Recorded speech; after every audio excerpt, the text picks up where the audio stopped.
भाई third umpire ने ये डिसीजन इतना गलत दिया कि कमेंट्री में गौतम गंभीर भी गुस्सा हो गए और कहने लगे कि अंपायर इतना गलत डिसीजन कैसे दे सकता है। भाई सही में अंपायर बोल तो कुछ रहे थे और हमें टीवी स्क्रीन पर और कुछ दिख रहा था। तो भाई मार्कस स्टोइनिस बैटिंग कर रहे थे और रबाडा की बॉल मार्कस स्टोइनिस के ग्लव्स पे लग के डीकॉक के पास जाती है और डीकॉक कैच पकड़ लेते हैं।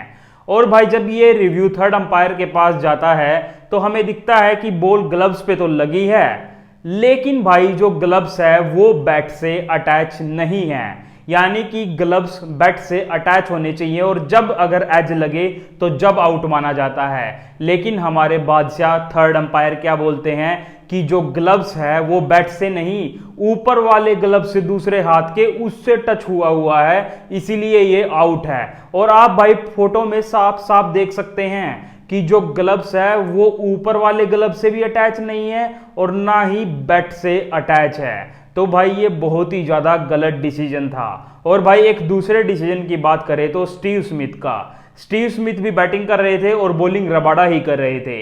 एक एलपीडब्ल्यू की अपील होती है, डीकॉक तो उस पर हंस रहे थे कि ऐसी अपील तो क्या कर रहे हो, ये तो लेग स्टंप के बाहर जा रही है। लेकिन रबाडा बहुमा को कन्विंस कर लेते हैं और रिव्यू ले लेते हैं। और फिर भाई रिव्यू में ऐसा होता है कि जो बॉल हमें लग रही थी बाहर जाएगी उसमें अंपायर कॉल्स भी नहीं होती, बल्कि पूरी की पूरी बॉल लेग स्टंप पर लगती है और स्टीव स्मिथ को आउट दे दिया जाता है। भाई सारे प्लेयर्स हैरान हो जाते हैं साउथ अफ्रीकन टीम को छोड़ के। जो लबुशेन है या फिर जो स्टीव स्मिथ है, आप उनका रिएक्शन देख सकते हैं, वो ड्रेसिंग रूम में भी जाकर इतने दुखी थे।